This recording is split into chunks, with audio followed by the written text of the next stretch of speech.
Ito yung 3-in-1 toilet brush. Ang ganda niya kasi napaka-hygienic, tapos space saver pa siya. Hindi ka napakalat-kalat pa dito. Ang ganda lang, di ba?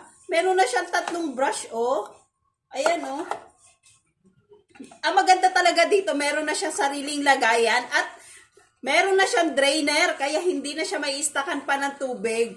Ang ganda lang, malinis na talaga siya tingnan. Napaka-aesthetic. O, diba? 100 plus lang to. At ang maganda dito, hindi mo na kailangan magbutas ng pader kasi meron na siyang kasamang adhesive. O, ito na try ko na to, napakadikit talaga. Kahit binabasa ko siya, hindi talaga siya natatanggal. Kahit hindi po nakatiles yung pader nyo, didikit talaga siya. 100 plus lang? Ganito na kaganda. Ay, talagang, ang lakas makamayaman. Kaya kung gusto nyo rin, ilalagay ko na lang yung link sa Yellow Basket at i-check out mo na. Bye!